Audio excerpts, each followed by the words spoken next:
तो नमस्कार दोस्तों, मैं सक्षम कुमार स्वागत करता हूं आप सभी का इस ब्यूटीफुल से चैनल पर। तो आज हम लोग एक नया चैप्टर क्लास 11 फिजिक्स का मोशन इन अ प्लेन पढ़ने वाले हैं। ये हमारी क्लास 11 फिजिक्स का चैप्टर नंबर 3 है।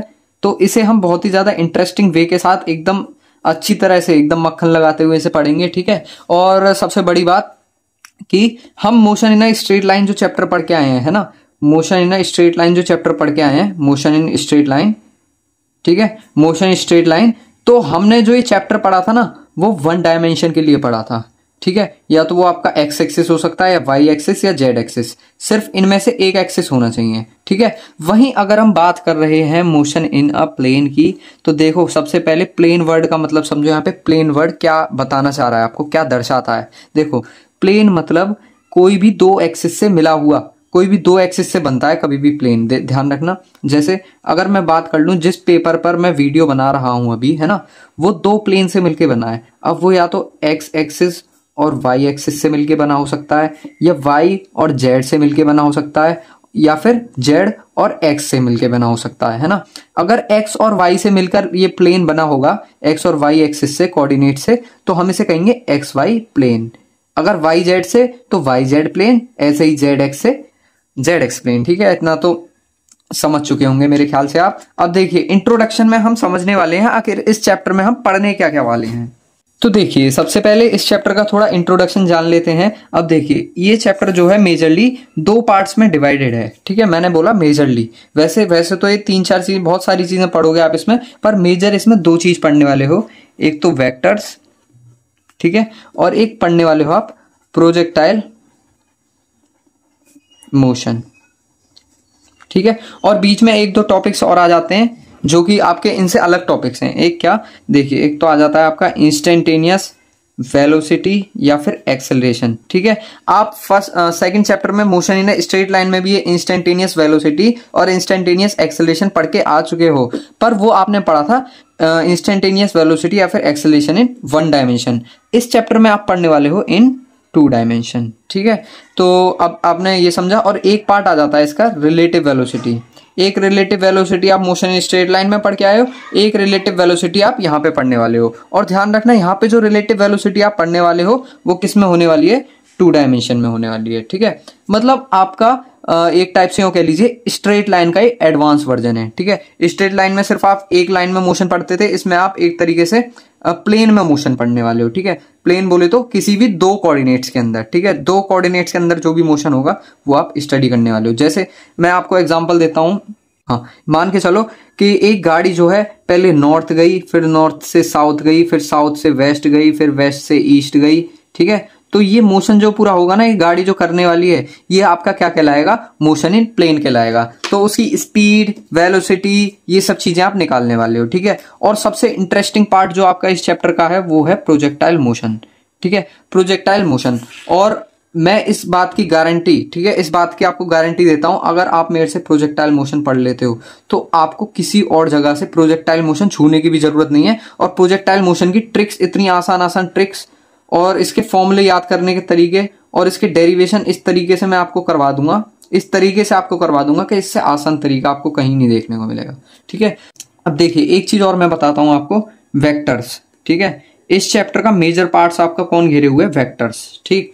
अब देखो आप अपने बड़े भाई बहन से, इन लोगों से आप जब पूछोगे, अपने पूर्वजों से पूछोगे कि भैया आपको क्लास 11th और क्लास 12th फिजिक्स, है ना, दोनों में ऐसा कौन सा टॉपिक है जो अभी तक क्लियर नहीं हुआ, है ना। लास्ट में जाके भी आप किसी 12th क्लास के भैया दीदी से पूछोगे तो वो पता है वेक्टर्स का नाम लेते हैं, ठीक है। क्यों लेते हैं, क्योंकि वेक्टर्स अपने आप में एक फिजिक्स का टॉपिक नहीं है, ठीक है, फिजिक्स का टॉपिक नहीं है। फिर किसका टॉपिक है, वो है मैथमेटिक्स का टॉपिक, मैथ्स का टॉपिक है। ये सच्चाई आप 12th क्लास में जब मैथ्स में आप 7वां या फिर 8वां चैप्टर पढ़ोगे ना, जब आपको पता चलने वाली है, ठीक है। पर मैं आपको यही बता दे रहा हूं कि ये असलियत में फिजिक्स का टॉपिक नहीं है, मैथमेटिक्स का टॉपिक है। पर इस बात की गारंटी मैं देता हूं कि अगर आपने वेक्टर्स पढ़ लिया मेरे से तो फिर आप भूलोगे नहीं इसे, ठीक है। आप 12th में भी पढ़ोगे तो इतना आसान लगने वाला है मैथमेटिक्स में आपको कि बहुत ज्यादा आसान, ठीक है। तो इतनी मैं बात बता दे रहा हूँ, वेक्टर्स हम इस क्लास में इतना ही पढ़ने वाले हैं जितना हमें फिजिक्स में पर्याप्त है, ठीक है। फिजिक्स में हमें जितना जरूरत है वेक्टर्स की उतना पढ़ने वाले हैं, वरना मैथ्स क्लास 12th में इतना बड़ा दे रखा है, चैप्टर काफी बड़ा है, ठीक है। तो बस इतना ही, यहीं से वीडियो स्टार्ट करते हैं हम। तो इंट्रोडक्शन आपका कंप्लीट होता है। अब न्यू हेडिंग आप डाल लीजिए, स्केलर एंड वेक्टर क्वांटिटीज। ठीक है, ये हम फर्स्ट चैप्टर में पढ़ के आ चुके हैं, स्केलर क्वांटिटीज और वेक्टर क्वांटिटीज क्या होती हैं। तभी भी मैं आपको फिर से एक और बार बता दे रहा हूं उनके बारे में थोड़ा क्या पूरा ही पढ़ते हैं यार, विस्तार से पढ़ते हैं, जब बेसिक से पढ़ा ही रहे हैं। तो देखो स्केलर क्वांटिटीज क्या होता है। ठीक है, स्केलर क्वांटिटीज। अब देखो स्केलर मतलब तो आप जानते हो ना, स्केलर क्वांटिटीज वो क्वांटिटीज जिनका मैग्नीट्यूड होता है और डायरेक्शन भी बोलो होता है। अब देखो अगर आप बोलते होता है, ठीक है, तो मैं कैमरे में से किसी ना किसी तरीके से आपको कुछ ना कुछ मतलब गुदगुदी करता है, किसी भी तरह की सजा देता मैं आपको। ठीक है, पर आपने अगर बोला कि नहीं है तो मैं आपको क्या देता, शाबाशी देता। ठीक है, क्योंकि मैंने फर्स्ट चैप्टर में पढ़ा रखा है कि स्केलर क्वांटिटीज वो क्वांटिटीज जिनका सिर्फ मैग्नीट्यूड होता है, इनका डायरेक्शन नहीं होता। एग्जाम्पल के तौर पे अगर हम देखें तो जैसे डिस्टेंस की मैं बात करूं, ठीक है, लेंथ की मैं बात करूं, ठीक है, मास की मैं बात करूं। अब कहोगे मास कैसे, देखो मैं एग्जाम्पल समझा भी देता हूं, थोड़ा सा एक्सप्लेन कर देता हूं। मास, अगर मैं आपसे पूछूं कि भाई अपना मास बताओ जरा, ठीक है, मास बताओ, तो आप मेरे को मास बताते हो, मान लो 45 kg। मैं आपसे पूछता हूं कि अपने मास का डायरेक्शन तो बताओ। ठीक है, तो आप जो है पेट पकड़ के हंसने लगोगे कि भैया मास का डायरेक्शन कैसे होता है। ठीक है, मास का तो कोई डायरेक्शन ही नहीं होता कि मेरा मास जो है नॉर्थ में लग रहा है, ऐसे कैसे बोलूं मैं। ठीक है, तो आप ऐसा नहीं बोल सकते ना। तो मास कह लो या लेंथ कह लो, डिस्टेंस कह लो, या फिर आप वर्क कह लो, या फिर एनर्जी कह लो। ठीक है, इन सब क्वांटिटीज का मास नहीं होता है। ठीक है, वहीं बात करने वाले हैं अब हम वेक्टर क्वांटिटीज की। तो वेक्टर क्वांटिटीज कौन सी क्वांटिटीज होती हैं, जिनका मैग्नीट्यूड तो होता है, ठीक है, और इनका डायरेक्शन भी होता है। ठीक है, ऐसी क्वांटिटीज जिनके पास मैग्नीट्यूड और डायरेक्शन दोनों होते हैं, वो आपकी कौन सी क्वांटिटीज कहलाती हैं, वेक्टर क्वांटिटीज कहलाती हैं। Those quantities which have magnitude and direction both, ठीक है, are called vector quantities. Example के लिए हम समझें तो एग्जांपल के लिए मैं बात करता हूं, सबसे पहले हमारे पास आता है फोर्स। ठीक है, फोर्स क्यों, जैसे मैं मान के चलो यहाँ पे एक कैप रखा है, ठीक है, और ये आपकी क्या, देखो मैं कैप का एग्जांपल यहाँ पे समझाता हूँ थोड़ा। देखो कैप को आप एक वो मान के चलो रेफरेंस पॉइंट, ठीक है, कैप के ऊपर जो है नॉर्थ डायरेक्शन और नीचे जो है साउथ डायरेक्शन। मैं मान के चलो ऊपर की साइड इस पे फोर्स लगाता हूं कैप पे। ठीक है, तो ये कहां शिफ्ट हो रहा है, कहां मूवमेंट कर रहा है, कहां मोशन कर रहा है, अपना नॉर्थ डायरेक्शन में मोशन कर रहा है। ठीक है, नॉर्थ डायरेक्शन में मोशन कर रहा है। क्यों मोशन कर रहा है नॉर्थ डायरेक्शन में, क्योंकि मैं फोर्स जो लगा रहा हूं वो इस पे किस डायरेक्शन में लगा रहा हूं, नॉर्थ डायरेक्शन में। देखिए, ठीक है, मैंने फोर्स जो है नॉर्थ डायरेक्शन में लगाई, तो मेरे पास जो है इसका जो मूवमेंट है, जो इसकी डिस्प्लेसमेंट है, वो भी नॉर्थ डायरेक्शन में हुई। ठीक है,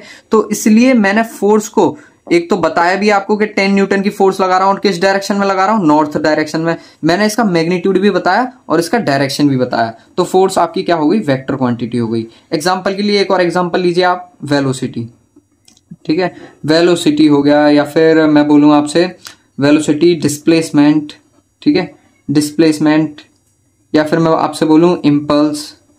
ठीक है, तो इसी के साथ इस लेक्चर को यहीं पे एंड करते हैं। तो आज आपने जाना introduction of motion in a plane. ठीक है, कि आखिर इस चैप्टर में आप पढ़ने क्या क्या वाले हो, और आपने थोड़ी सी स्टार्टिंग कर दी स्केलर एंड वेक्टर क्वांटिटीज के साथ। ठीक है, और इस चैप्टर में हम बहुत ही अच्छी अच्छी ट्रिक्स यूज करने वाले हैं। फॉर्मूले और डेरिवेशन तो आपको ऐसी मिलेंगी कि आपको एक बार पढ़ने के बाद ही याद हो जाएंगी। ठीक है, और नेक्स्ट लेक्चर में हम पढ़ने वाले हैं टाइप्स ऑफ वेक्टर्स, कितने तरीके के वेक्टर्स होते हैं। ठीक है, तो वेक्टर्स आपने जाना, एक बार मैं थोड़ा क्विक रिवाइज करा देता हूं। वेक्टर्स आपने जाना कोई भी एक ऐसा एलिमेंट या ऐसा टूल जो कि डायरेक्शन के बारे में बताता है। ठीक है, तो वो हम अगली वीडियो में एकदम अच्छे से क्लियर करने वाले हैं, और टाइप्स ऑफ वेक्टर पढ़ने वाले हैं। और उसी के साथ मैं आपको बता दूं, थोड़ा सा अभी से इंफॉर्मेशन दे दूं, नेक्स्ट लेक्चर में जो हम पढ़ने वाले हैं वो पढ़ने वाले हैं unit vector. Types of vector का ही सब टॉपिक है यूनिट वेक्टर। और यूनिट वेक्टर का एक क्वेश्चन है ना, बोर्ड में तो आता ही आता है, वो 12th क्लास का मैथमेटिक्स अलग हटाओ, 11th क्लास के फिजिक्स के जो आपका एनुअल एग्जामिनेशन आएगा, उसमें एक क्वेश्चन यूनिट वेक्टर से पूछा ही पूछा जाएगा। ठीक है, तो उस वीडियो को मिस मत करना।